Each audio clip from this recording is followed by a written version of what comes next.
or blessed with something, and God is looking for us to give back to others. That was great. Now we'll get back to some of those accolades there in the NFL and on and other personal things. But now what I want to shift gears here, and when did you first decide to write this story? And the story is now, Run, Bunny, Run. When did you decide to write it? And when did you find the time out of your busy schedule? You know, they say that you have to really make the time.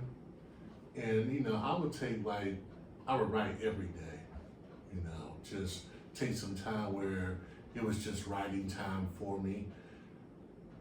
People have always come up to me and say, hey man, maybe you should write a book, you should write a story, your story is really intriguing.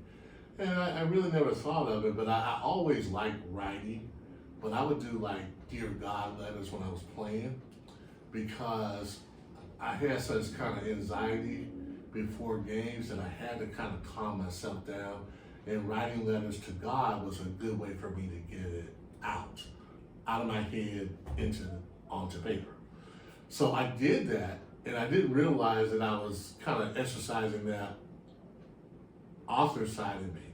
But what I would do is I would write it, the Dear God letters, and I would just kind of ball it up and throw it in the trash can, because it was more like therapy. Get it out, put it on paper, then you got it all out, you got rid of the problem, and you throw it away.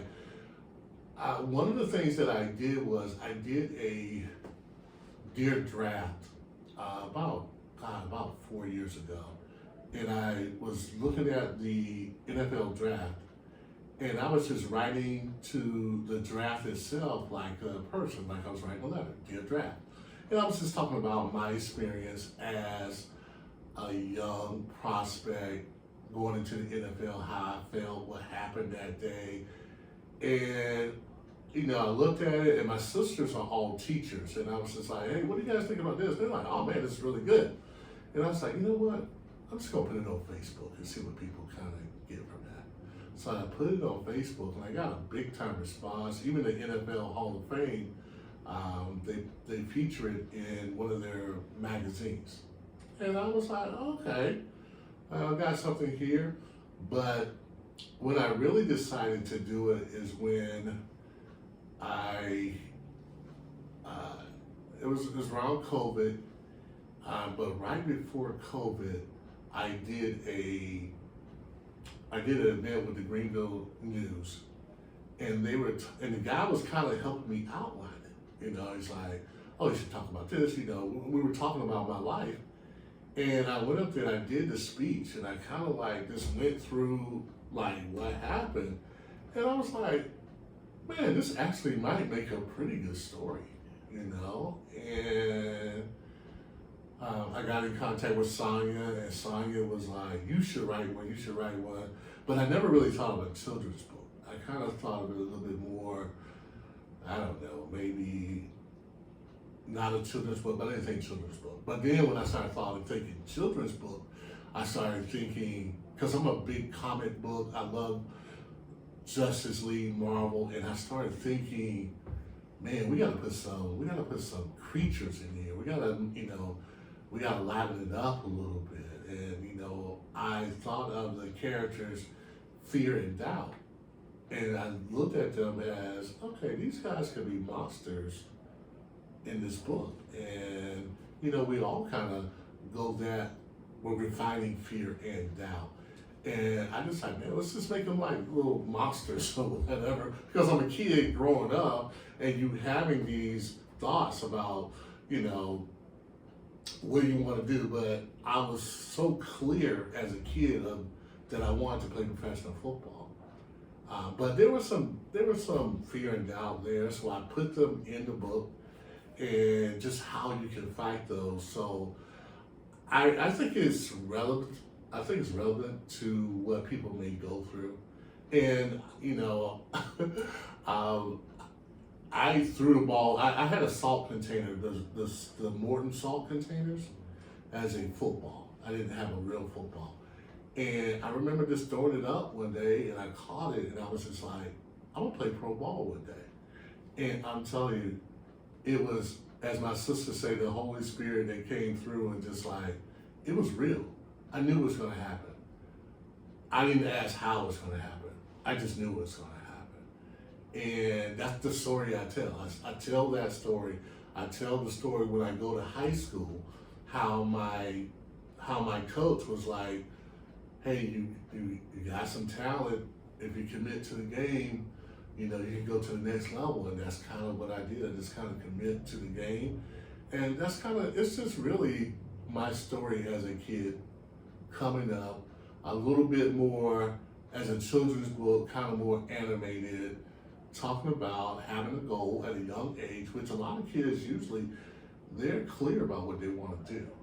A lot of times what happened though is fearing out other people telling you what you can and cannot do. And that's why I wrote it, from a kid that just had a bunch of faith and just went through that time where he got to college football. And it wasn't easy. I wasn't highly recruited or anything like that, but I think just having that faith and putting it out there just manifested. My. Wow. Now, here it is again. What are you truly thinking, Mustafa? What I'm thinking is what we have here tonight are several ways that we can use therapy. Number one is that we should always seek the aid of the Heavenly Father, the Most High, Yeshua, Yahweh. But after we have seek Yahweh, I'm sure that He's leading you in a process. And this is what the brother is saying to us tonight. He's saying that there is a process to things that you do in your life. He's showing now process. Not only is he showing us the process, he's showing us the importance about what? Time management. Here it is again, not only the process and time management, self therapy that we all need. So we must confess to ourselves that this is what we need to get through life itself. And how he used to get through that, he used the fear and the doubt. And we all will admit to, whether we want to or not, that we have some fear and we have some doubt. And the only way that we are able to overcome these things is through Jesus the Christ, yes, but also working them out by putting them on paper. What do you say, brother? Well, one other thing I wonder while you're speaking was, you speak about fear and doubt and a knowing, you know, the beginning parts of catching the salt in your hand and knowing that I'm gonna make it. Mm-hmm. A lot of times we have that knowing. My question is, what was the biggest obstacle that you faced along the way that you didn't see coming?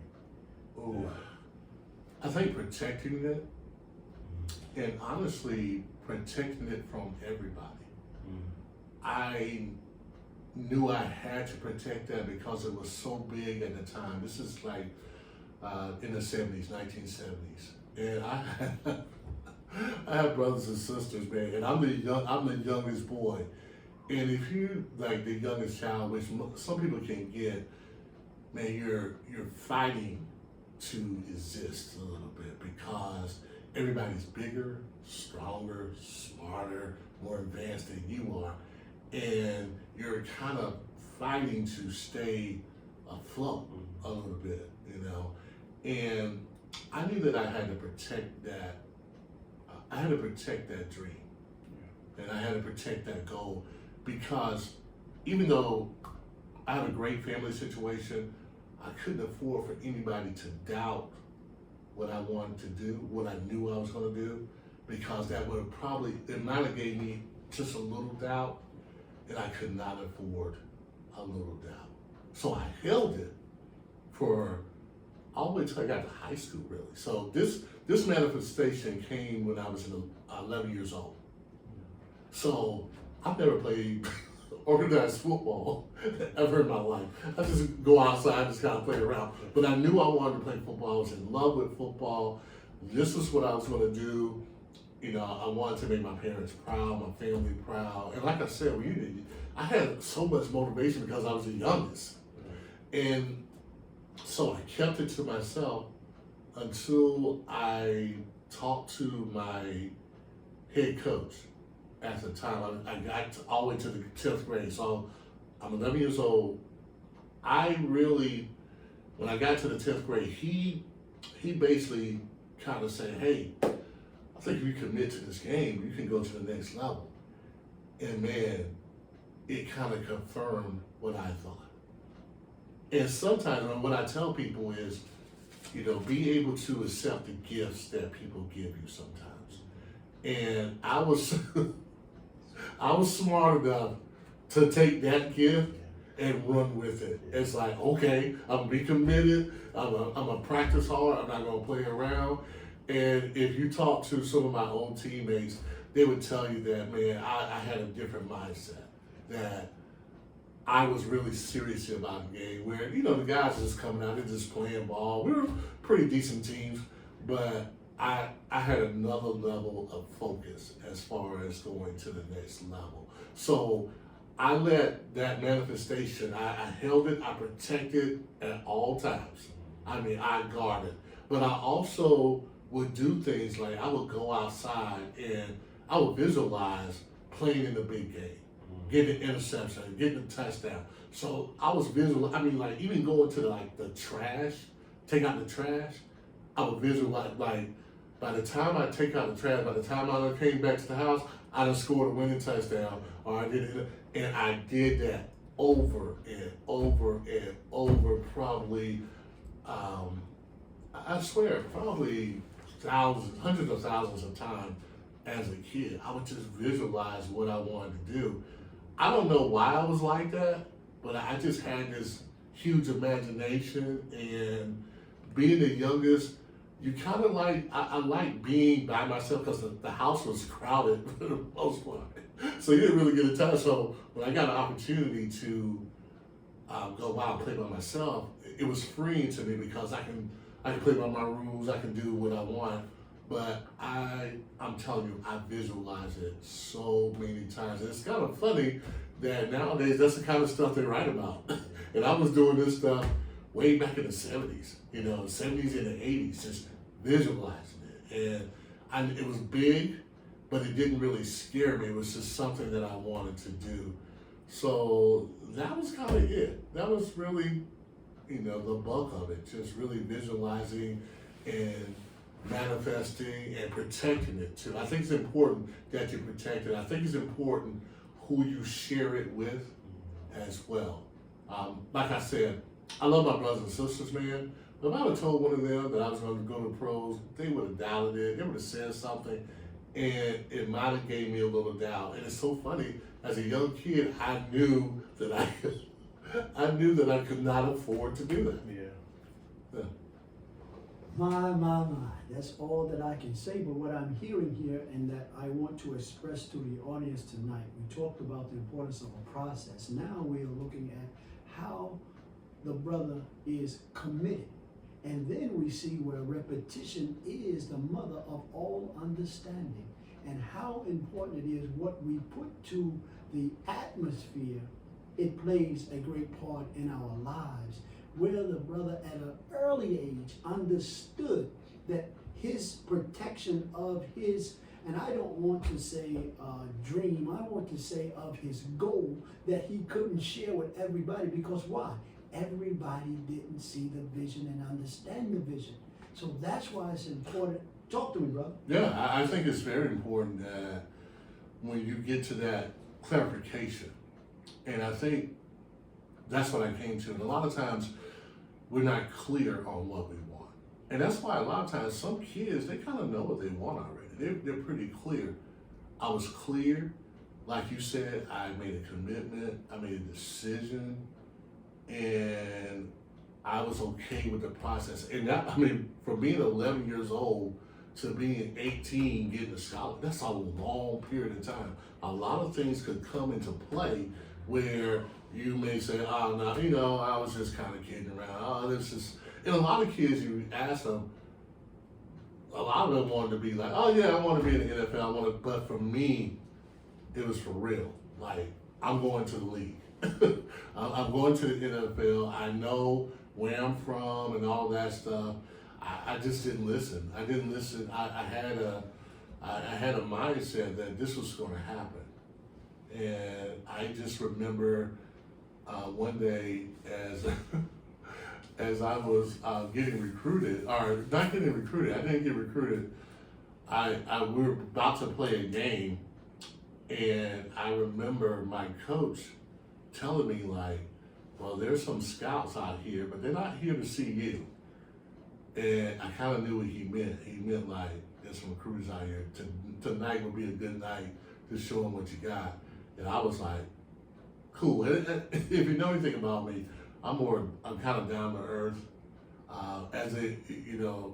It's funny, even as a linebacker, the person that's outside of the football, not rowdy. I'm really not mean at all. I mean, even when I played, I wasn't a mean player, but I was just a matter of fact, like, okay, let's make this happen. And that's what I did. I had a great game, and I got my first recruiting letter from South Carolina. And then the next week, Clemson gave me a recruiting letter. And this is, you gotta think now, this is before the internet, before cable, before recruiting services, and I'm playing in the PD area, and the next biggest college is South Carolina, which is 72 hours away. So that's all, people probably never even heard, like, where is Lamar? And when I did it that day, I knew I had an opportunity. I knew someone gave me an opportunity. I was going to make it happen. Welcome back to the 𝐖𝐈𝐓 Hour. Your host, Mustafa, the most powerful hour on radio, where we are sharing in the studio tonight with a special guest, Levon Kirkland, where we're talking about his new book, and the title is Run, Bunny, Run, as we talk different things about the book and his life experiences. Before I get back to Eddie and back to Levon, what I want to talk about real quick is this here. I always want to balance things out, but I always want to look through much as possible through the lens of the Holy Bible. When we look through the lens of the Holy Bible, here is God's fate playing out in the brother's life, and I'm talking about Levon's life. He said one thing that really triggered my mind. He said that a long period of time, I say to you, I remember the long period of time for David. When David was anointed to be king, it took maybe 15 years before he walked into that. What I want the listeners to understand here today, nothing happens overnight. And it takes commitment and it takes repetition. That's what we have to do. What do you say, Brother Eddie? What was on your mind as Levon was talking? Man, I love the story, first off. Mm-hmm. I admire the courage of your 8-year-old, 7-year-old self, because it takes a lot to, hold on to a dream, especially at that age, even 18. Yeah. And so I admire that. Also, I kind of wanted to know a little bit. I know this is kind of veering off a little bit, but how do you feel about the game today? Okay. What are your feelings about how the game is being played, how it's being called today? Because I know that you played in a slightly different era than we play in now. Well, I wouldn't say slightly. Yeah. It's different because I understand the protection of players, and I actually get that, because back then it was kind of brutal, man. You could really hit people kind of how you wanted to, and so they had to rein some of that back in. I think they did a little too much. I think they went a little overboard. So now, really, defense back then, the one thing that defense had an advantage over the offense was you could set a certain tone. And that was the art of the defense. The art of the defense wasn't always to make a sack, but to let people know I'm here. And for example, if you run across the middle, and if you don't catch the ball, I'm still gonna hit you anyway. So now throughout the game, man, this team plays a certain caliber that we're not accustomed to playing, that we can't simulate during the game.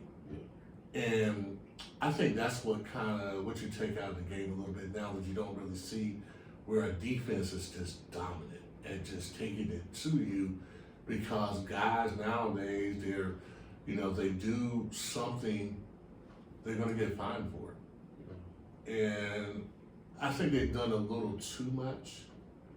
I loved the game when I played, because it was kind of fair, I thought, in a lot of ways, that the defense did have a chance. Now, it's all about scoring, and it's all about bringing in the casual fan. Yeah. So, the diehard fan, the NFL is not worried about, because they're going to be there thick and thin. It's that fan that's thinking, should I go to the beach or should I go to the game? Or, what am I going to do with my Sunday afternoon? I'm in Los Angeles, So the more you score points, the more you score touchdowns, they feel like that attracts, and that's what they're selling. Because at one point in time, it's kind of funny, they talk about hits and all that stuff, but at one point in time, that's all they advertise. Yeah. Big time hits, that's all they advertise. But now you see what, one-hand catches, things like that, maybe long runs, the wide receiver play, the quarterback play. Yeah, so the game's changed a good bit. And the game has changed. I think sometimes they say for the safety of the game, I don't know if they really care. But it's actually, I think the game has changed because that's where the money is at. And that's what the NFL is going to always do. And that's the machine it is. So I don't hate on it. I just know that it's changed a great deal. Yeah.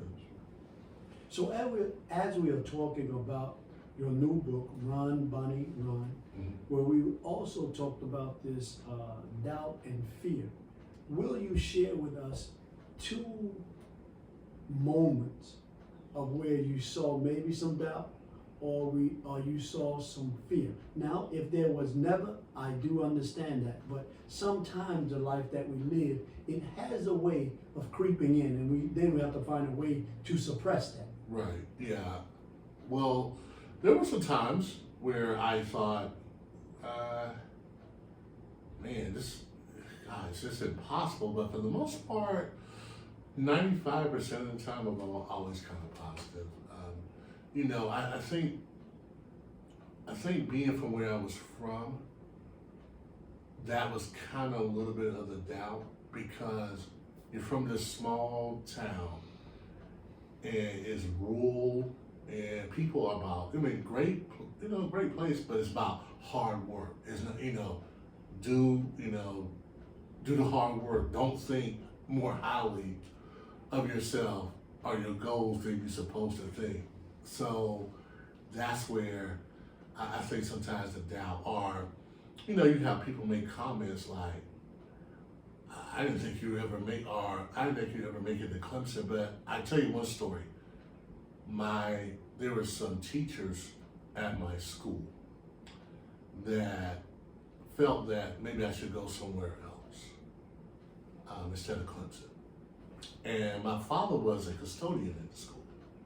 And so they tried to get in his ear a little bit. And they were just like, well, maybe he should go somewhere different. Just don't know if he can handle Clemson. They acted like they were concerned, but they really wasn't concerned, because I know for a fact one of the teachers, she's trying to get her daughter in. But the guy that was getting the scholarship, all of a sudden, he can't go there and do well. He's, well, I don't know how well she's gonna do, but meanwhile, she's trying to get her daughter in school. And my father didn't fall for the okie doke. He was just like, well, apparently they want him. So they want him, he's good enough to stay, he's good enough to do the job. And I really appreciate that from my father. Because, back in the day, teachers held so much and their word meant so much. And my father was, even though he worked as a janitor, which sometimes people look down upon, but my father was well respected at that school, that community, people really respected him. And so he basically told his English teacher, like, well, apparently they want him. They're giving him a scholarship. So I'm not going to tell my son not to go to Clemson. I'm not going to try to talk him down.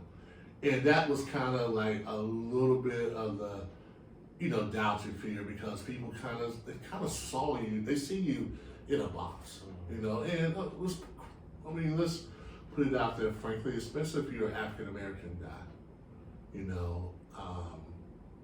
they probably didn't see me doing well there at all. They probably saw me crashing and burning. And in my mind, that wasn't going to happen. I knew it was going to be a challenge, though. I knew it was going to be a challenge. I mean, but that's kind of some of the fear and doubt. And that's why you kind of see in the book that fear and doubt kind of linger. And then, I attained my goal. I reached it.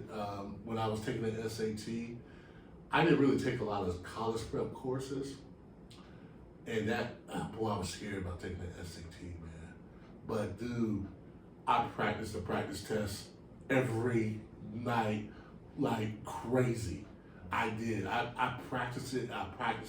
I used to actually go in early with my father, who was the janitor, as I said before, and I would go in there and get on the computer at the time, and then also my coach's wife would help me go through it as well.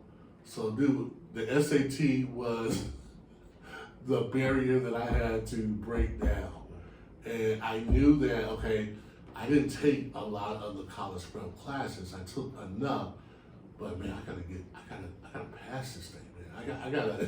I gotta get to 700 no matter what. And think about it, I didn't have some of the knowledge that some of the other kids had.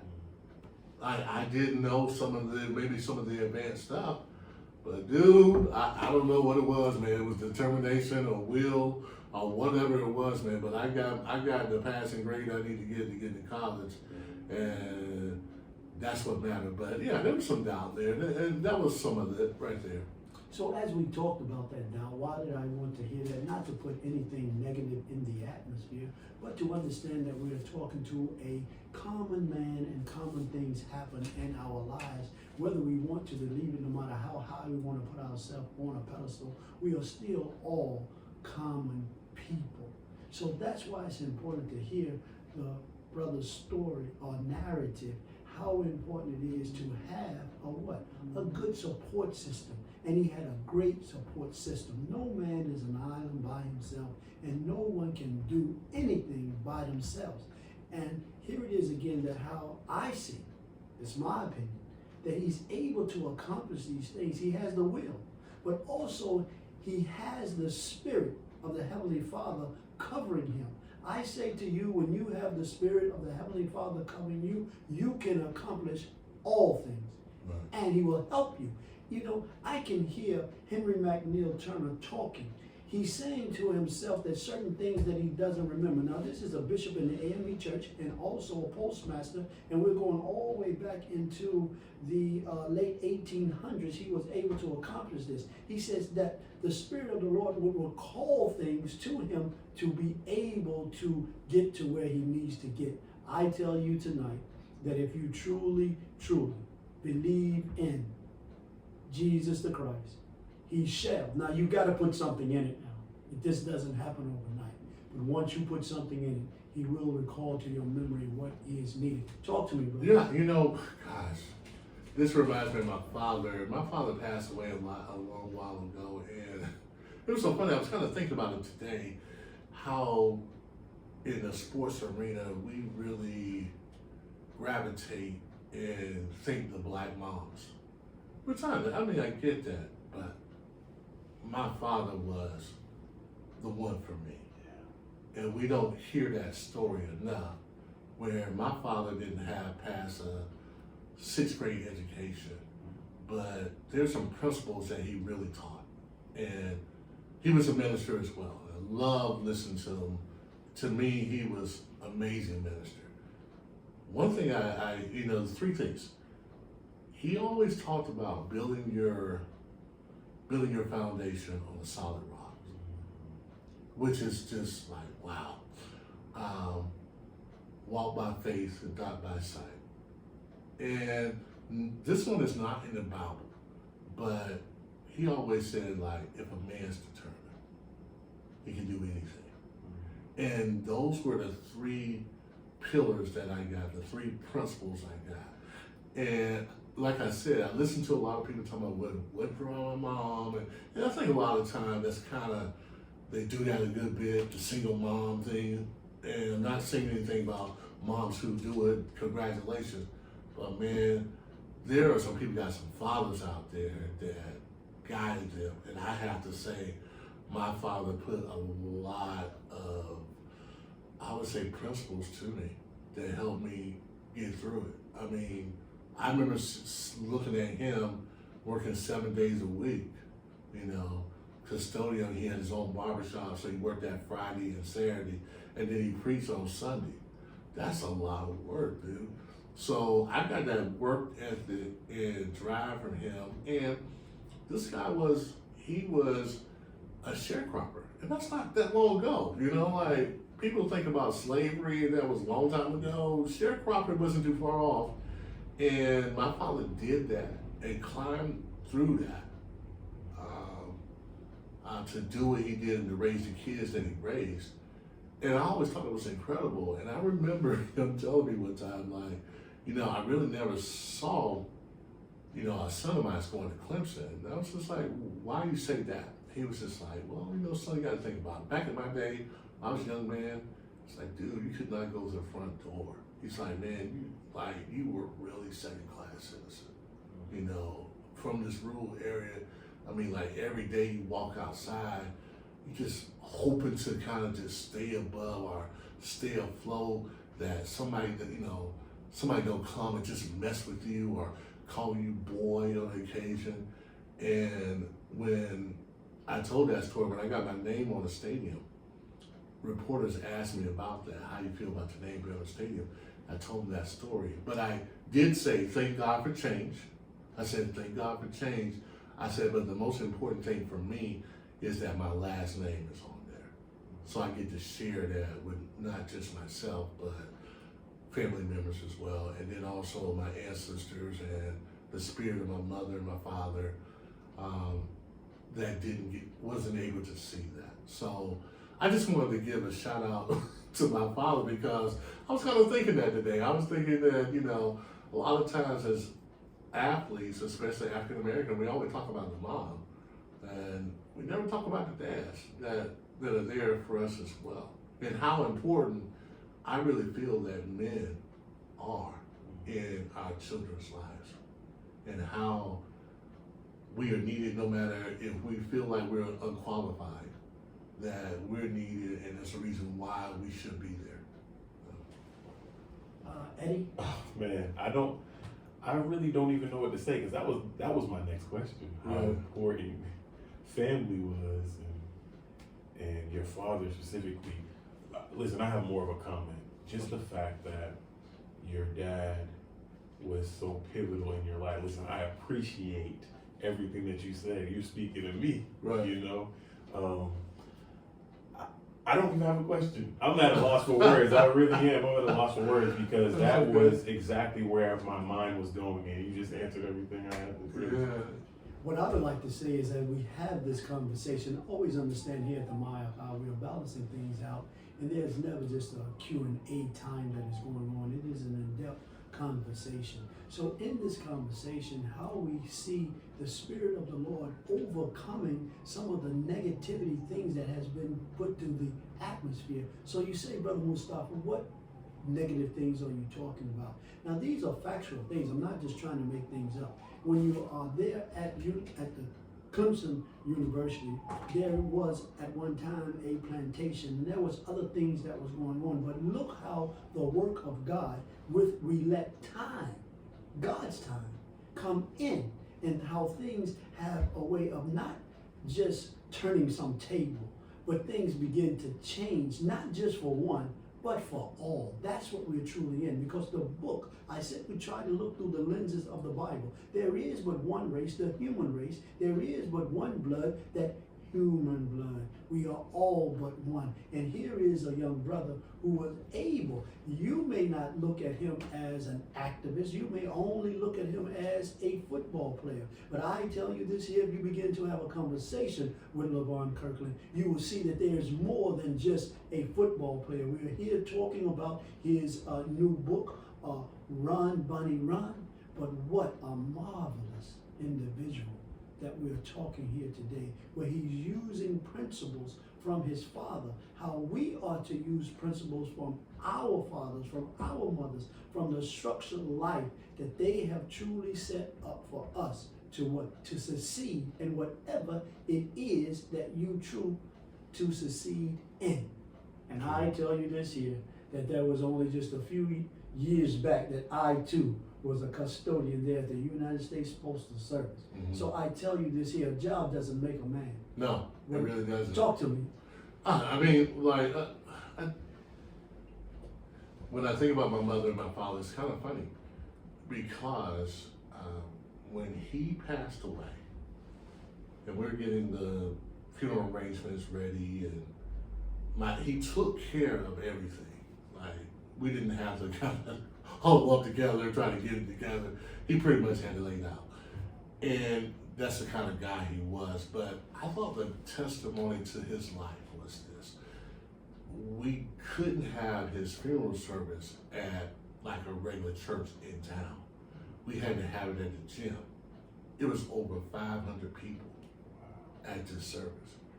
This man didn't go past high school. He was, but I think what he did that was really important is that he served his community. He poured back into others. He poured back into others, whether it was just getting a haircut, or you know how it is in ministry sometimes. You know, you're going, as they call it, the sick and shut in. You're going to go see them. You're going to give them a shave at their house. You're talking to different people. And I think he loved working at the school because it gave him an opportunity to pour back into a lot of young people's lives. And it's so funny that I get conversations from men who are like my age and say, man, your dad was amazing, man. If it wasn't for your father, man, for your father talking to me, I remember your father talking to me. And I'm like, wow, and he's not really a talkative guy. Like, I'm more of a talkative guy, but he had that kind of charisma about him. And he would walk down halls, man. Kids would straighten up, and they really would. And he just had this aura about him. And a lot of times God can use you in so many ways.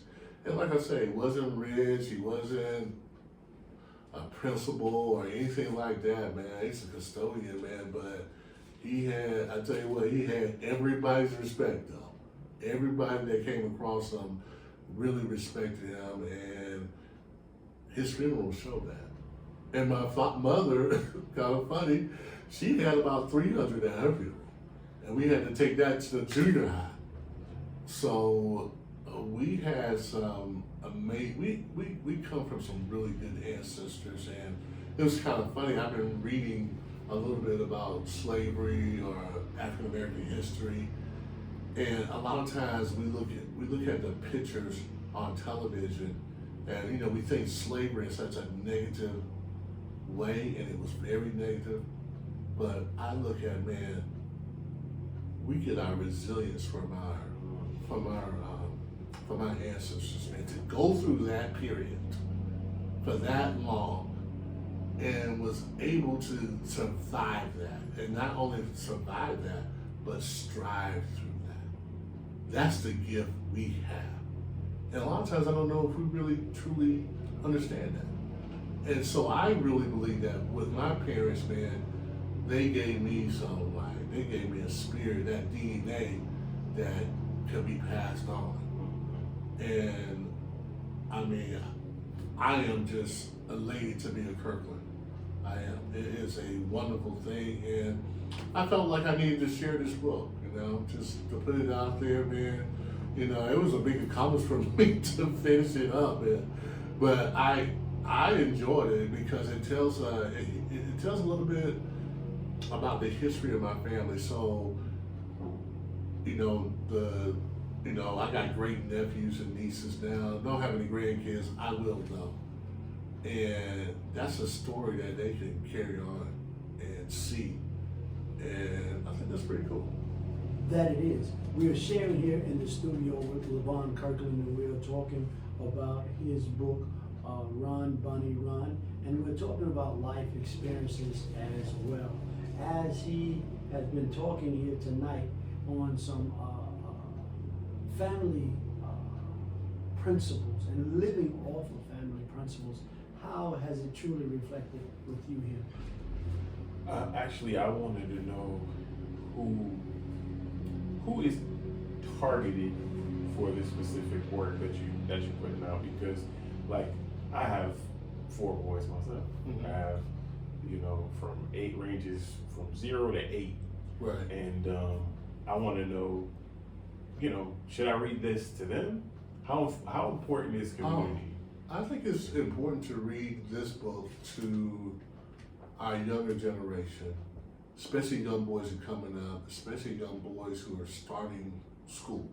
Because I think a lot of times when our kids are starting school, man, they can be knocked off the trails really quickly, you know. And I really feel like if something like this relates, because I'm from where they're from, you know, I've been there and I've done that. And so if someone like me could do the things I've done, why can't they?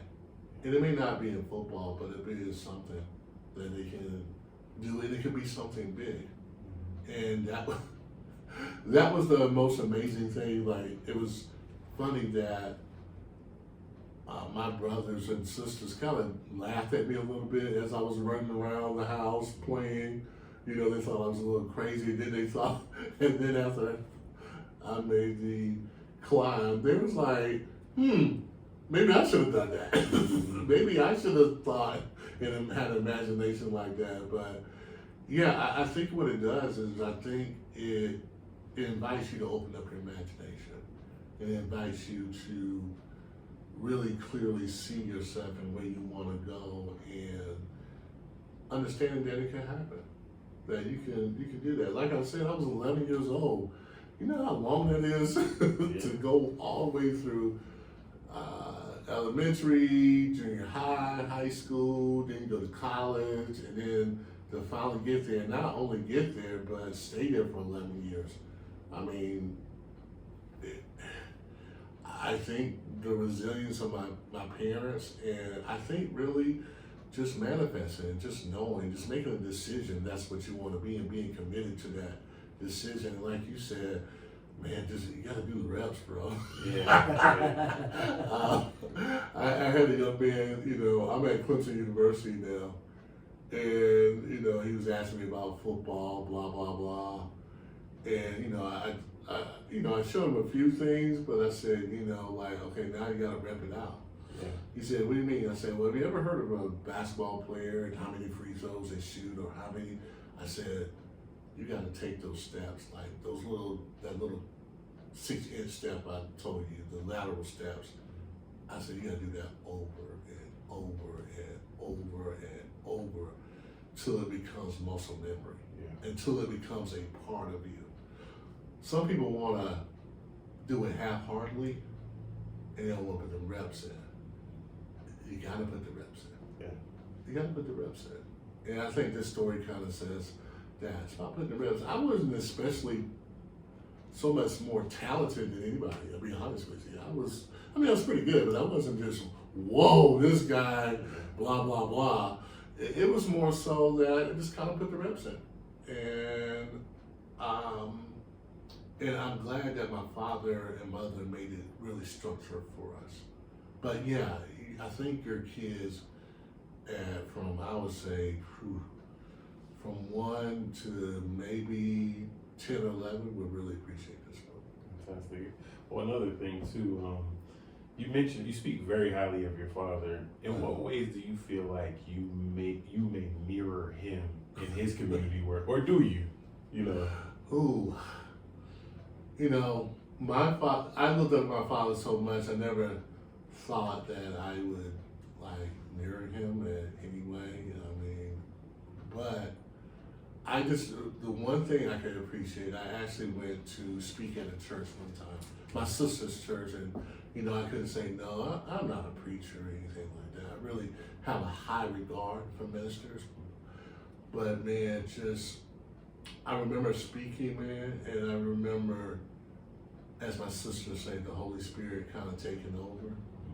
And they're just like, oh my God, you remind us of Daddy. Like, just the way you spoke, just your mannerisms and everything. So I think I take that from him. I think just being an encourager, my motto is educate, empower, and encourage. And so I think in that way, I'm just like my father, where I'm going to give you a good education, I'm going to empower you, and I'm going to encourage you to be the very best you can. So I got my office, man, and I welcome those guys to come in and let's just talk. Let's talk about what you want to do. You know, but I tell them though, this is a room of honesty. Yeah. And we're gonna be honest with you, with each other. And I don't want you coming here talking about you deserve this when I can look at the sheet and be like, no, you haven't. You haven't done what you need to do. Yeah. And so I always ask them that, tell me what you've done. Tell me why you deserve, because I'm working in the NIL space, and a lot of times, you know, guys want money for nothing. But, I ask them, so tell me what you've done. Yeah. You know, tell me what you've done why you think you need to be on this level and the level that you're not. And I think it's a great question. I think it makes them think a little bit. Yeah. Yeah. You know. How many guys come in there, just out of curiosity, expecting something for nothing? Well, What would you say? if you think of now into fairness of young men, Yes. we are not quite developed in our our cortex, our prefrontal cortex, like girls are. Girls mature earlier. Yeah. We as boys, it almost takes us to we're age 24 to kind of start maturing. And study has, like if you try to rent a car at a young age and you're a boy, they won't let you rent a car. Premiums on car insurance is higher for boys. The reason why, because usually young men, especially young men together, sometimes don't make the best decisions. Yeah. So it's not like they're bad young men or anything like that. They're usually great kids. They are great kids. But then some of them are not going to do any more than they have to do. Yeah. You know how you get your son at home, clean your room, have you brushed your teeth today? That toothbrush is dry as a bone. And boys, we just gotta you gotta continue to tell them. Yeah. So a lot of times, yeah, they, especially in that realm where, these guys are getting recruited and told how great they are and blah, blah, blah. So they're thinking, okay, That they are. that I am, what's up? Yeah. Where's my money? And I'm like, well, I don't have nothing for you. But, let's help you get some. This is a great opportunity now in college sports that you can capitalize off your name, image, and likeness. Okay, are you going to be in the top 10 with Shedeur Sanders or something? Maybe not, probably not. Yeah. But, it's a good way to make some money up front and to go into your next phase in life financially kind of secure. So I wish we'd have had that, man. I was looking for $20 on the floor, on the ground. I was at Clemson, man. I'm telling you, I was hoping somebody slip up and drop a wallet or drop a dollar bill or more something. Now, if they would have dropped that wallet, I would have gave it back to them. Yeah. But hey, you dropped a dollar bill and your name wasn't on it, man. I was like, yeah, So but I love it though. I love what I do. I love being interactive with the kids. The young men. It's great, and Coach Sweeney does a fabulous job of running a top-notch program. I tell you, I say this too. atmosphere is so important. And when you're surrounded with people who are doing great work, more so than yourself, man, it elevates you. You know, I always say this, and this is not something that I made up, but they say if you hang around 9 crackheads, you know who's gonna be the 10th one. That's for sure. That's for sure. Yeah, so I would encourage the audience to make sure that the atmosphere is a great atmosphere. You know, I think that's important. I think Clemson does a great job of creating the atmosphere that our young men can thrive in. And it seems as though that it is, I don't want to use the word seems, though it looks like it is succeeding, and they're doing a great job there at Clemson University. I enjoy myself watching the games on Saturday. I just want to backtrack just a little bit here when you was talking about, and Brother Eddie had mentioned about being the image of your father or picking up in his steps. I think sometimes this happens in our subconscious mind, because I think about James 4:10. Humble yourself before the Lord, and he will lift you up. Here it is where you have done those things and God is lifting. Now, well, I don't want anyone to take this the wrong way, not like he's lifting the brother up over someone, but in the things that he is doing, pouring into others, as you said when you first came on here tonight. And that's what your father was doing, pouring into others. So subconsciously, you have took that on. That goes back setting the atmosphere. Your father was setting the atmosphere at that time, unknowingly now, to be one who pours back into the community, into the family. So he's there and he's saying, as the book says, I'm not making up, he says we have a cloud of witnesses cheering us on. I do understand that in the book it is talking about Moses and Abraham, but we also have our own cheering us on as well and put us in that forefront. Yeah, so funny because I have a brother that looks more like my father, and he's always like, you know, he's more like him. But I think I'm probably characteristic-wise, I'm more like my father. My father is definitely in me. My mother's in me, but I think that side is more the athletic side. Yeah. That my mother kind of comes out a little bit more. But yeah, my dad was definitely my superhero, and I hope I am doing him proud. You know, with the work that I'm doing now and continue to do. And you know, I really believe that our lives are really not always about us, but it's about others and how we can give that knowledge and experience back to other people. And I really truly feel that. I feel that it's a platform, but it was more about giving back to the community. So I have one statement question all in one.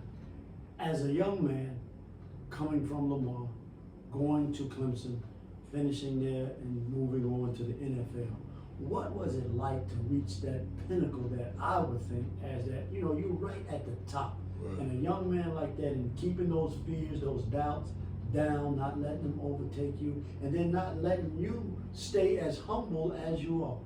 How did you navigate through those things there? I know that's a lot and it's a mouthful at one time, but just take your time. And what I'm asking now, just that day one, as I would like to call, getting on the bus and saying, it looked like I may have arrived. Okay, well, day one when I got to Pittsburgh, I realized that the draft is only a part of it. It's like it's like being married, but that's just the honeymoon. You got the rest. It's like, wow, now it's for real. Now it's work. Now I got to grind a little bit, and you realize that, man, I got to really work for my territory. I really do, and that's what you realize early. And I realized it like the day of. I'm like, okay, this, because you're looking around, man, it's grown men. That's what I was It's thinking. like guys with mortgages and kids, man, and that guy is dangerous. Dangerous. Yeah, like going against a guy who's a husband and a father, and you got bills to pay. Yeah, you don't want to go against that guy because he got a purpose that's bigger than him. I mean, my first year, I was just you know, I'm thinking it's about me being, man, you go against another guy who got a family and stuff, and then you realize, oh, you know what, I need to buckle it up. These guys are not playing. Yeah, and you know, these guys are thinking like you're going after their job, things like that, and man, that first year was just an adjustment for me. But I was the kind of guy that did not like being on the bench. I wanted to play, I wanted to be the action. So that second year was like, okay, we're gonna find a way to start. I ended up being a starter by the grace of God. But I'm gonna tell you one thing that kind of kept me very level-headed. This is crazy because most people don't do this. I would go home to Lamar in the off season. And I mean, like, go back to my parents' home. I had a little sister who was 10 years younger than me. I wanted to see her grow up. I always, like my little sister, man, I always wanted to be like a great big brother. I love being a big brother. And I wanted to go back home, but I felt like that kept me home. It kept me to, like, this is where you come from, something you never forget. And so, man, I was under my parents' roof for my first 7 years in the NFL. Like, I had a place in Pittsburgh, but you know, like most people were living in like Atlanta, somewhere like that. And I was living back in Lamar, sleeping in the bed I slept in. It was crazy. It was wild, man. Even like, if you were gonna give me a drug test, you had to come to Lamar to give me a drug test. But the cool thing was, I didn't want it to be just me from Lamar that went to the NFL. I wanted more kids. I wanted some more of my guys. That was like one of my dreams, because when I first went to Clemson, everybody's just like, "Where's Lamar? Where is Lamar?" And I was just thinking, like, man, I want some more guys to go to the NFL from Lamar. Yeah. And so I was like, you know, I was teaching one of my coaches, and I was like, you know, hey, next 10 years or so, go back to Lamar, you're gonna find your player. Sure enough, John Abraham was the guy who got drafted like 10 years after I did. And then Mike Hamlin got drafted. Then I think it was Marshall McFadden. And then we had PJ Goodson that got drafted. And then we got a guy named Kobe Durant. So from our school, that's a 1A school now, we've had over 6 guys go to the NFL. And we've been serving the NFL since '92, since I went in. I was the first one who went in. So one of the purposes for me to go back home was I wanted guys to see me. I wanted not so much the younger guys, not these, you know, you get these kind of like knuckleheads and you don't want to deal with, you know, you're not trying to deal with them, but I just wanted younger guys to see me back at school. And sometimes you had to, like for me, I had to be careful because you go to like a rival basketball game, and I remember just going to the concession stand, some dude just wanted to scrap with me. Wow. I'm like, hey man, you got it, you good. And you just have these, but I wanted to be more of an example of the younger kids that were there. And man, we had like, after me, 5 more guys going to the NFL draft and actually played for a good bit of time. So that's a great narrative there to explain, once again, it keeps ringing out, the humbleness, understanding the importance of going back. And actually, we have to know that it worked out great, because the average time of anyone in the NFL, from what I'm hearing, is 3 to 5 years. 3 years. 3 years, and you did 11. I did. And man, that's a tough time to do. What do you say, Ed? That was my next question. What do you attribute to such a long career? I mean, almost 4 times the length of the average career. The grace of God. The grace of God, really. Because there's so many things, honestly, that can go wrong. Yeah. And it's not like, you know, people tend to say, well, I work so hard, I grind so hard, and I do this, and I wake up at 3:30 in the morning, I start my workout there, and I just grind, and just because I grind so hard is the reason why. I'm thinking like, man, the whole thing is just one accident away from not playing anymore. So although, yeah, it takes work, no question about it. It takes me, it's so funny when people from the NFL or any pro sports be like, I'm so competitive. I'm like, really? you're so competitive, like everybody's competitive. But I think it's really, honestly, I think it's the grace of God. Just being fortunate that you don't get, like, if you don't get hurt, you have an opportunity to play longer. Yeah. And I really never got hurt so much that I couldn't play. And I think that's a saving grace. If you can go through this game and don't have a significant injury that gives you pause or time, time on the bench, because now absence, you're not there, they stop thinking about you. So you just pray to God that you stay healthy. And I just think that's what it is. Yeah. It's no magic formula.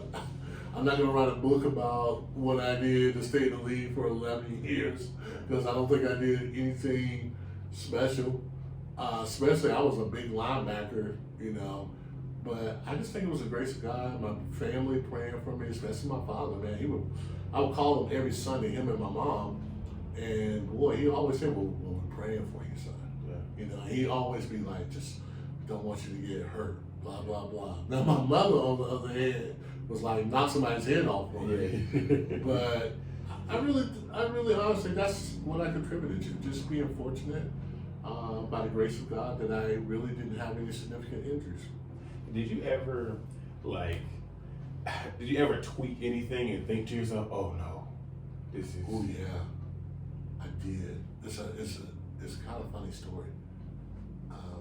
I probably came in the best shape of my life to training camp. I mean, just in shape. I was working out with a guy who used to be a Navy SEALs guy. He used to work me out twice. First thing we did in the morning was a lot of boxing, conditioning stuff. And then in the afternoon we did more weights and some more conditioning. So we would work every day. So I come in, first game of the season, and I make this tackle and I kind of twist this guy around and my ankle kind of twists. And I get up and it's just the most wicked feeling ever. I'm thinking like, I don't think I'm broken, but something is definitely wrong. And so I went back in the locker room and x-rayed me and didn't see anything. So I'm thinking, let me go back out here, That was the mentality back then. Yeah. I went back out there, man, I could not really move. I was like, I gotta get out of this. It's like being in the middle of the highway and cars are just passing you and then just going by you real fast. You're like, whoa, I need to get out of this situation. So I went out and they thought it was a high ankle sprain. And it was so funny that my parents, the first time, they stayed the whole week. They never did it before. They stayed the whole week, and my mother put some home remedy, doctoring, I was like, what is she doing? She was putting like vinegar, all kinds of soaking in vinegar, blah, blah, blah. Back then they kind of messed with the holistic medicine before people were messing with holistic medicine. So I go to the training room and I say, hey man, if I smell like salad dressing, it's just my mom hooking me up. And the guy was like, no, he was like, no, vinegar actually does work. I was like, oh, okay. Man, by the end of the week, man, I was healed. Oh, man. It was so crazy because I'm looking at my mom like, oh, but I'm appeasing her. She's like, soak it in there for 30 minutes. And I'm like, good gracious. I'm thinking like, man, we got a whole training staff. Yeah. And she's like, she knew the answer. Boy. I couldn't tell her any different. But it did heal up, so there you go. There you go. Welcome back to the 𝐖𝐈𝐓 Hour, your host Mustafa, the most powerful hour on radio, where we have in the studio tonight a special guest, Levon Kirkland, where we're talking here tonight about his book, Run, Bunny, Run. What a wonderful time we're have here sharing with him. One question now, so this was, Pittsburgh was your first stop in NFL. Mm-hmm. So then you left Pittsburgh and went where after that? I went to Seattle, and then after that I went to Philly. And you went to Philly. Yeah. So how was that transition from Pittsburgh to Seattle? Oh, it was different. Different. Well, because you're talking about the Northeast, Uh-huh. West Pennsylvania, then traveling almost, I think Seattle's on the, I think the state of Washington is on the edge of the United States. It is the longest flight ever. So So it's different. And, you know, I had to really understand that, you know, people talk about a still organization, a still way, that, you know, there are other organizations that do it just as well. And so when I went to Seattle, they you know, they wanted me to be like a leader, blah, blah, blah. And I had to realize that, you know, just because the Pittsburgh Steelers did it this way, it doesn't necessarily mean you have to do it this way everywhere. And it was a really good adjustment for me because I had to adjust, you know, and it made you think like, you want to play for one team, it seems glorious for the rest of your career. But I was glad I got the opportunity to play for two different teams because I taught three different ways of doing things. And then especially the third year, playing under Andy Reid, man, I loved it. Yeah. I loved playing under Andy Reid because he was more like a professor, you know, and Well, give us something good about that, and Andy, what you a good takeaway from Andy. okay, Coach Reid, I'm sorry. okay, Coach Reid, Andy was. I'm gonna tell you, his training camps is probably the tougher training camps because other places you usually, especially a vet, you don't have to tackle somebody to the ground. You just kind of thud them up or whatever like that. I remember the first couple of practice, man, we had to tackle. I'm like, what in the world is going on here? We gotta actually tackle?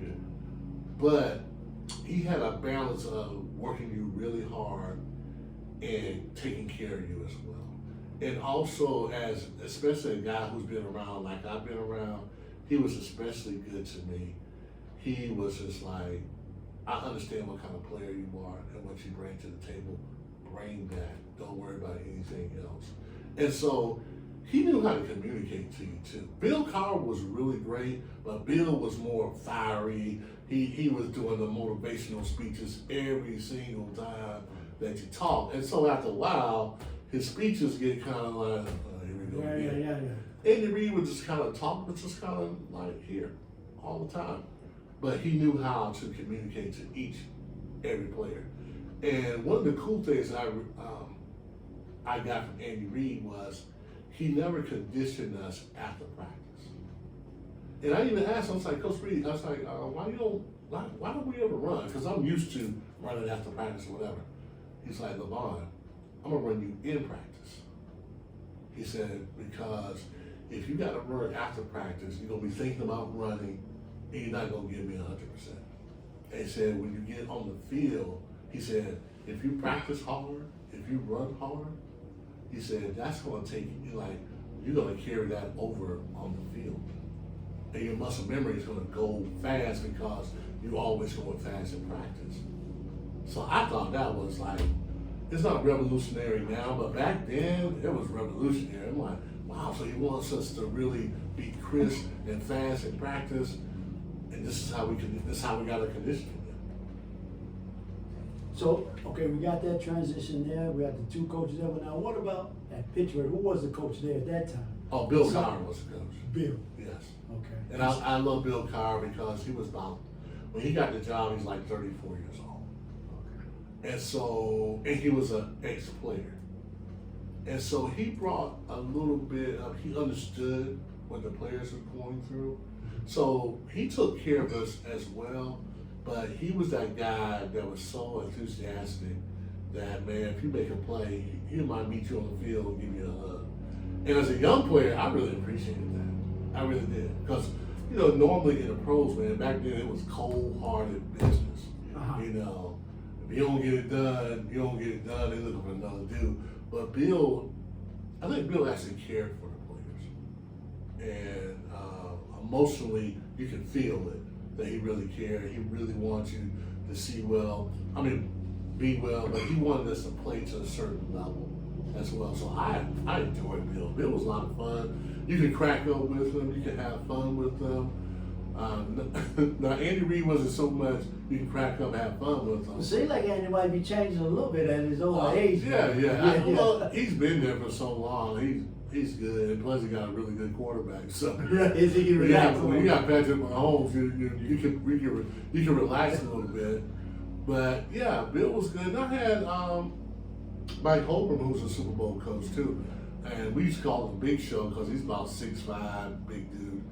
And now Mike was a little tougher though. Mike was hard though. He was hardcore. I wasn't afraid of him or anything like that, but you can tell some of the players on the team. They see him come around, boy, they straighten up. Because he was an opposing figure. Most coaches are not opposing physically, but he was opposing. It's like, that's why they call him the Big Show. Like the wrestler from the WWE, the Giant, they call him the Big Show. That's why they call him the Big Show, because he kind of favors the Big Show a little bit. Hey, could you talk a little bit about the competition? You spoke about it a little bit earlier today. Can you speak about the competition for roster spots and things of that nature? How was that competing for a roster? It was tough. I'll be honest with you. I never worried about my job. I knew that I could do my job at a very high level, so I never really worried about somebody taking my job. Like I'm overlooking my shoulder, like, oh, he'll take my job. I looked at it like, I'm gonna help this young guy get better. Yeah. And so if he asks me any kind of questions or whatever, I'm gonna help him get better. I'm gonna talk to him, say, hey, you need to do this, you need to do that. So I was never that hard on players coming in, because boy, when I came in, they were getting man, them veterans would not talk to you, and like they would literally not say hello to you. And like I said, coming up as the youngest boy, I knew that feeling, and I never wanted to give that feeling back to anybody. Because, you know, hey, back then, man, it was just for real back then. You know, your brothers and sisters were kind of hardcore, and especially if you're the youngest. And so I took that experience, and I never wanted to haze anybody. I never wanted to give them a tough time. So when young guys came in, I didn't worry about them taking my job. I really didn't. I never had that fear.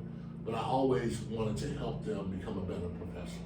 But it is fierce now. It is fierce, and guys are definitely trying to take your job, and it's something that you know, it can be a lot of pressure. It can be a lot of stress. When did you know when it was time to? Oh yeah, it was easy. It was easy, Yeah. Well, when we played Michael Vick when I was in Atlanta. I'm not Atlanta. When I was in Philly, we played Michael Vick, who played for Atlanta. And I remember Michael Vick taking off and running, and he was so fast that I didn't even budge. I just looked at him run. I'm like, there's no way that I'm gonna catch this guy ever in my life. Yeah. And so that kind of gave me a hint that maybe, boy, it might be time for you to go. But the next game convinced me, for real. We play against Tampa Bay. It's an NFC championship. When we win this game, we go to the Super Bowl. Oh. It's kind of Nick and Tuck a little tight game. And I remember running. And I remember this guy just blindsided me from the side. Bam! He hit me so hard, I just fell. But in football, it's a code of honor. When you get hit that hard, you got to get back up. You can't just lay there, because they'll be like, oh, you got this. So as a guy who's been in the league, I understood I got to get right back up. So he hit me. I'm telling you, I must have bounced off the ground and stood back up. But as a linebacker, you know, that peripheral vision, I think my vision kind of closed in a little bit. Yeah. I was like, oh man, I lost my peripheral. It's time for me to go. Because I can't take too many hits like that. Yeah. I mean, he clocked me. It was like I was just not paying attention, man. And normally back in the day or whatever, man, nobody could ever get me like that. He got me so good. Yeah, I mean, he cleaned my clock. And I got up and I sat on the cooler as we were losing the game. I'm like, yeah, I just got married that summer, and I was like, yeah, it's time for me to go. I only had like a 1-year deal with Philly, and I'm thinking like, do I want to go through this again? Do I want to go through trying to see if a team wants to pick me up, or do I want to go through training camp? And when you start, I think when you start thinking about retirement, you're retired. Yeah. If you think about, it's time for me, you start asking that question, It's time. it's time. It's time. And it's like your body and your mind agrees, like, dude, it was like, yeah, we're probably done. But the thing was when I was in Seattle, and I guess they were asking me something like, how long do you think you're gonna play? And this is why you gotta be careful with your words coming out your mouth. And I said 11 years. Wow. And sure enough, that's when I left the league in 11 years. And I really don't like, I wanted to do 12. Yeah. Instead of me saying, no, I want to do 12. I probably would have done 12. But I said 11, and that was it. That was it. 11 years. That's all I did.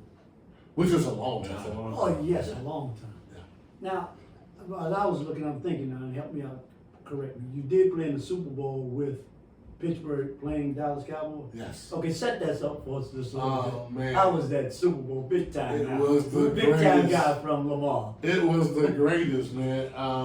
Because you think about that game all your life. You played in that game 1,000 times in your mind. So we finally won it. We won the AFC championship in dramatic fashion. We're going to the Super Bowl. Going to the bowl. Man, it is amazing. It really is. Because Now, where was this game at? it was in Arizona. Arizona. Yeah. So it was really snowing really bad in Pittsburgh too. So it's kind of good to get out of that weather. But as a player, man, I was really coming on as a player. You know. And this is how many years you had been in the league by this time? When you did that? This is my 4th year. 4th year. Now, also know the position I played in the pros, I didn't play it in college. So I had to adjust to playing the inside linebacker position. So, man, we're there at the Super Bowl, and it's just like you're And how this many close. days are you there before the Just Super like Bowl? a week. About a week. You Yeah, so we came in that Sunday. We stayed to that Sunday, or Monday, really. And man, you know that you're the only game in town. Practice was going to be easy breezy because you're playing for the Super Bowl. So practice ain't going to be you're up for practice, right? It's you have to be careful about the distractions. So what I did in my mind was okay, come Tuesday, I'm going to just, we had Monday and Tuesday off. We had media day on Tuesday. Monday you kind of had off. So you kind of get to enjoy a little bit of it. And then on Wednesday, I was like, okay, hey man, go to bed, ain't no hanging out, blah, blah, blah. Treat it like a regular Wednesday. Thursday, same way, Friday, the same way. That's kind of how I treated it, And, come Saturday, man, you're the only game in town. Anywhere. You're like, no, there ain't no NBA game, significant, it's nothing. You're the only game in town. And we're playing Dallas Cowboys, who are hot, but I'm thinking to myself, man, we can take these guys. We're going to take these guys, right? And I just remember we couldn't get there fast enough for me. And I kept telling my teammate or my roommate, we're going to shock the world today. We're going to shock the world. That was the most confident I've ever been in a game. And I remember going in there and this commentator, his name was Matt Millen, and Matt Millen played in the league for a while, had about 5 Super Bowl rings he won, but he really took a liking to me. And so he sent word to me by this guy named Alboy Mays that he thought I was a dark horse. Because we had some guys on our team. We had Greg Lloyd, Kevin Green, Ryan. So we had some guys. It was I was a good player, but probably not getting the recognition that these guys are getting. And so it was kind of funny because I really, that year, really learned man, you can't get caught up in comparing yourself with other players and what they get, marketing they get. And I started taking the mantra of, man, I'm just gonna play to win. I don't care how many tackles or whatever like that. And dude, once I did that, man, I started playing really, really well. And come in, Matt Mills is like, man, you're the dark horse. He said, you're seeing the right things. He said, but you're not quite trusting it. Mm-hmm. He said, trust your eyes to not. It was my aha moment. I was like, got it. So he was like telling me, everything you're seeing is right. Trust it. Go make plays. And man, Go ahead. I'm thinking, I'm in the game, I'm warming up, man. I'm confident it's all over. But when we come out on the field for the first defensive play, my knees are knocking. I am like, holy cow, I'm nervous. And the first play, or maybe the second play, I took the wrong step. It was a counter play, and that was his longest run, about 21 yards. And I'm thinking, calm down, you need to settle down. But we all on defense, we're kind of nervous because it's our first time. None of us played in the Super Bowl before. Dallas been in the Super Bowl, it's like their third time around. And so we settled down, man. I ended up having a really great game. I ended up having like 10 tackles, a sack, and some tackles for loss. I had like 2 tackles for loss. So I ended up having like a really great game. But we just came up short. Yeah. My quarterback threw 2 interceptions that kind of did it in for us. And we just, at that time, you're talking about mental toughness, like you could see our whole demeanor. We were like, because we had to come back. We came back, we brought it down to 3 points in the fourth quarter. And we're thinking, oh yeah, this is it, we're gonna win this game. And they can't move the ball, we're stopping their offense cold. Our offense is moving the ball. Like, man, we're about to win this thing. And man, by the time I said that, our quarterback throws an interception on the flat, and the dude takes it about to the 2-yard line. And you can just see the whole sideline just going. And that was it. And they scored. Yeah, they scored. But man, did I have fun though. It was fun though. And I love that experience because what it did, it gave me a whole lot of confidence going into the next year. And I ended up winning. I ended up being a Pro Bowler that year and a year after that. So it really kind of elevated me a little bit as far as being a player was concerned. And then the whole country and the football people actually kind of saw me do my thing out there. So yeah, but I got a lot of, man, you really played, or man, you should have been the MVP. God, I wish I would have been, but that's just how it goes. That's just how it goes. How did it feel being a Pro Bowler? Amazing, but the funny thing is, and I talk about atmosphere all the time, right? And this is in Hawaii at this this is time? in Hawaii. Well, after we lost that Super Bowl, Greg Lloyd bought us all tickets to go to Hawaii, to the Pro Bowl. So, I've never been to the Pro Bowl before. So I go to the Pro Bowl, right? And I'm thinking to myself, hey, don't make it with the players too much, blah, blah. You're not really a pro, you're just kind of a guest. But I was just kind of observing the whole time. And this is another manifestation. This is no lie. I was out on my balcony, and I was like, next year I'm coming to this game as a player. And that's just being around that atmosphere. And I was just like, next year I'm coming here as a player. I'm not gonna, I'm making a Pro Bowl.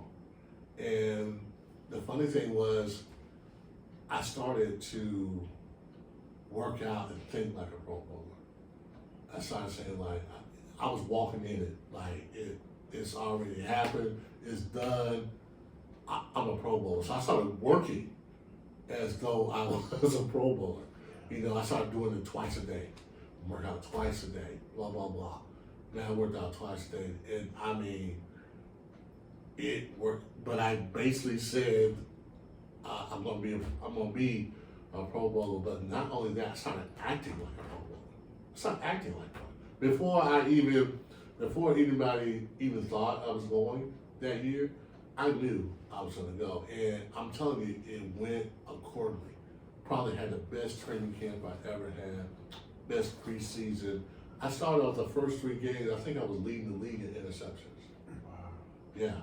It was only 3, but still, yeah. So yeah, I was as a linebacker, Right, I was leading the league in interceptions, which is, most linebackers, if you get 1 interception, There you go. But yeah, I started off that hot, and it just kind of carried on. And I think just because I was just like, I went outside, man, just looked out in nature, and it's like, next year I'm here. And so that was like maybe your 6th season. My 5th season, going to my 5th season. Because that was the 4th season. The 4th season went to Super Bowl. 5th season, we're defending AFC champions. And the thing was, one of our guys, Greg Lloyd, got hurt. And I ended up playing I played first and second down, but not third down. Okay. And that was the first year I played third down. And I was a little bit better as far as coverage is concerned. But I'm a big guy. Everybody's like, holy cow, how's he doing that? But I'm telling you, man, I manifested that I was going to the Pro Bowl, and it happened. Even losing that Super Bowl, I can imagine in my own eyes when your coach told you now, he said, you seen everything, you seen, now you need to react to it. Yeah. So that propelled you as well, to me, in my mind, no to say, question. come on, and then now you've been committed even more by coming in and working out and thinking. Right. That's the key that I want the listeners to hear, that you have to think like this person. And a lot of times we have that fear that goes back to the book, and that doubt that goes back to the book, and we have to find a way to overcome it. Yeah, you have to, I think you have to talk to yourself. You have to see, sometimes you have to, like my father always said, you walk by faith and not by sight. I didn't know how I was gonna make it, but I knew I was. And like I said, Matt Millen poured into me, like, you're seeing the right things, trust it. And I think sometimes we don't trust what we're like, whatever our job is. I told one of our wide receivers, he was just dropping balls, just dropping them. And I came to him, he was kind of by himself. I'm like, do you trust your hands? And he's like, what do you mean? He said, I got strong hands. I said, do you trust them? He said, what do you mean? I said, from now on, any ball that comes near you, trust your hands that you're gonna make every catch, no matter what. That's called trusting your hands. When you miss, I said, don't even think about missing. I said, trust them so much that anything they throw in your passing radius, you catch it. Sure enough, man, that guy had a great spring. I don't know what's gonna happen to him as far as the ball is concerned, but I watched him, man, he caught everything that was thrown to him. And I feel like that's the encourager in me, because I know that sometimes that's all you need. You need that one person to come in and give you that encouragement. And if you can take that as a gift and don't be like, oh, well, if you can take it and be like, okay, sure, yeah, it can make a difference. And he started, and it clicked in his head. Every ball comes to me, I'm catching it. And that's why I call the trust factor. Yeah, you gotta really trust yourself. And sometimes you gotta have some talk to yourself, Yeah. And that self-therapy that we all do need. Yeah. I want to speak about some things that I take away from what you're saying. Mm-hmm. First off is accepting the gift. Right. Accepting the gift. Another thing is the importance of being in the atmosphere and in the arena. Right. But not just that. If you're not in that atmosphere, imagining that you are. Yeah. Seeing it in your mind, and then manifesting it out in the world, man. It's that reoccurring thing. It's been a reoccurring thing in my life. I listen to Tony Robbins every once in a while. I don't buy into everything, but he does have some really good stuff every once in a while. So not even once in a while. Most of the time, I think he has pretty good stuff. Anybody who has good stuff, I'm gonna kind of listen to it. But man, this is one thing he does about priming the mind, getting the mind ready for your day and all that. And he talks about goals as though, don't think about how you go, like, you think about like as it is, like that goal's happening, see it. Like it's happening, it's already happened. And a few years ago, I thought about getting my master's degree. And as you guys know my academic history, it was kind of okay, smart enough. But I thought about going back to get my master's because I was kind of like, what am I going to do? Like, what am I going to do next? And I started putting stuff together, and I was like, you know what, man, I wouldn't mind being like a life coach or something like that and get my degree in psychology. I probably can help a lot of athletes, especially if I get this. I mean, I got the practical experience, I got the, been there experience, but I just need that degree. And man, I started seeing myself getting that degree, like walking across the stage, all that stuff, man, like really seeing it. Sometimes it wasn't as clear, but that's what I was seeing, and it happened. Wow. It happened, and it's like, wow. So, yeah, I really believe in definitely having your faith in God, trusting that. But I also believe in you doing some of the work too now. Like some people, you praying and all that, but you're just chilling. Yeah. What good is that? You got to put in the work, and you got to put in the mindset that you can get it done. And if you do that, most likely, in my life has happened where I've done stuff that I'm like, wow, just really believing what you're doing. And my daughter she is a performing arts, but she wants to be in a movie, whatever like that. And that lifestyle, I'm like, ugh. But I tell her all the time, and she's asking me, I want to be in a movie, Dad, blah blah blah. And she's like, what does it take? I'm like, you gotta have faith. Yeah. You gotta have faith that it's gonna happen at some point in time, and really think about the job, the movie you really want to be in. Because you can be in a movie, they got like millions of movies. You don't want to be in something crazy, low production. 1 minute, the guy got on a white shirt.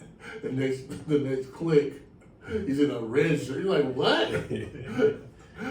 So I was like, you just have to have faith. You just got to have faith that it's going to be the right opportunity for you, and it'll happen. So, yeah. What a wonderful time we have had here tonight sharing with Levon Kirkland, talking about his book, Run, Bunny, Run. My question now, where can we purchase this book? We're talking about where we're going to do it, but I think it's going to probably be on Amazon and things like that, yeah. Okay. I got a good publisher, man. She's really good. She encouraged me to do this book. I'm like, children's book? I'm never gonna freaking children's book anymore. I want to know my kids. But I just told the story.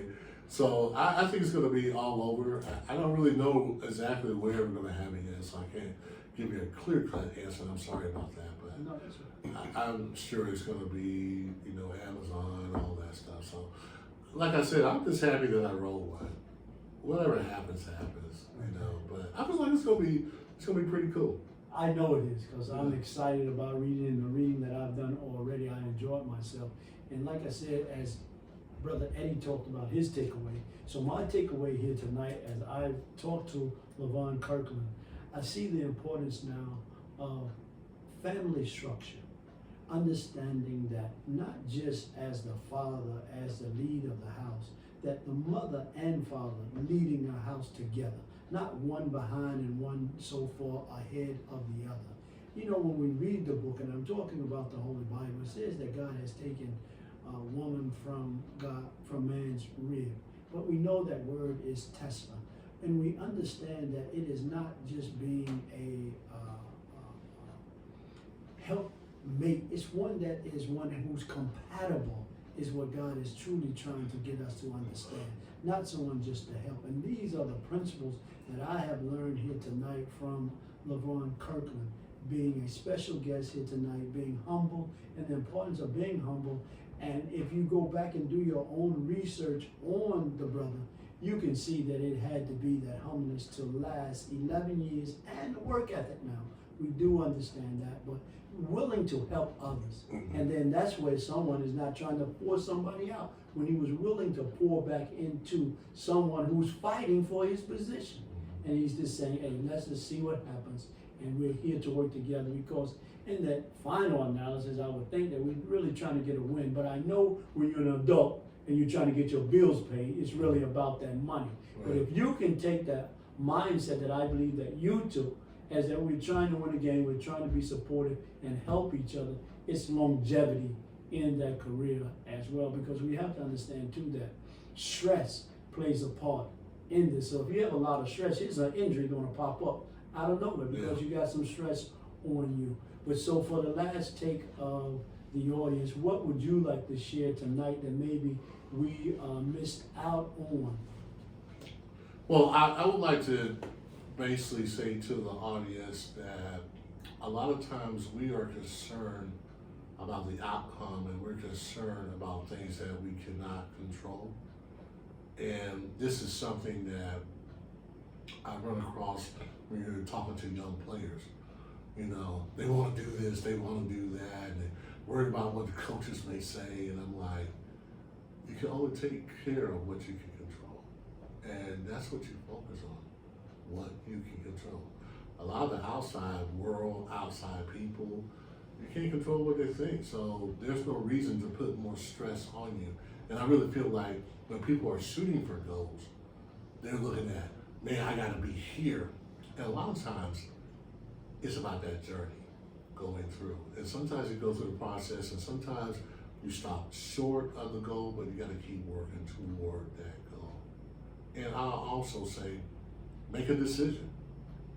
When the mind makes a decision, it does it. It really does. When you make a decision to do it, it's done. I say, for example, it's not a great example, but I say, for example, when people want to take their lives and they do it, they made a decision. They already made a decision. And I think when people want to do something great or they want to do something, you usually it's a clear decision that you make. You can't be like, oh, I don't know. It's a clear decision. So I say make a decision and understand things you can and cannot control. Man, what a wonderful time we have had here sharing tonight with our special guest, Levon Kirkland, where we talked about his new book that's coming out, Run, Bunny, Run. And I could go on and on tonight, but I'm not. But this is one thing, as he has said here before tonight, putting things to the atmosphere, putting things to the air. He hadn't asked for me to share this, and I'm way out of pocket of sharing this, but I'm going to share it anyway. I believe in this world that we live that individuals look at degrees as one who knows and has it all. I'm saying to the brother tonight that I would like, this is just me personally, work on that doctrine, whether it has to be an honorary, because no one knows. Why do I think this is important? I said what people think. See, he already has the experience. He already has the spirit upon him to accomplish whatever it is. But the world will look like, oh, now I see that, I must go see him. Oh, he has the answers. This is what we have to do. Never trying to push the envelope or trying to entrap somebody into something thinking that we are not. But I feel as though that when that job comes open now at Clemson, or it comes open at USC, wherever, they will say, hey, you know what? That's my man. And I'm talking about in the psychological field, where now you will be able to pour because of your experiences, and especially of that humble beginning. Mm-hmm. Praise God for having the brother on tonight. I am truly blessed that you took time out of your busy schedule to come on the Mayok Hour. We appreciate you being here. Remember that you can listen to the Mayok Hour each and every Sunday night between the hours of 6 and 8 p.m. Our special guest here tonight is and was Levon Kirkland. And his new book is, and I want you to know when it comes out, run to the store to get it. Run, Bunny, run. Right. Thank you so much for that. I really appreciate the time. You guys are great. You guys are great, man. Love having this conversation, man. We probably could have run on, you know, I got that minister spirit in me where, you know, we talk after church forever, so I have to rein it in. But it was great. Thank you so much for having me. Amen. Thank you so much for coming, man. It was a pleasure. Thank you. It was a pleasure. Thank you all for listening tonight. Join in on Sunday at 7 to 8, the Mayok Hour. Now you can listen on your smartphone. Download. It is very personal now that you will have it right in your hand and listen at all times. And make sure that you listen each afternoon to Pastor Jay in the midday. Have a blessed night and be safe out there. Brother, I can't thank you Oh enough. man, thank you guys.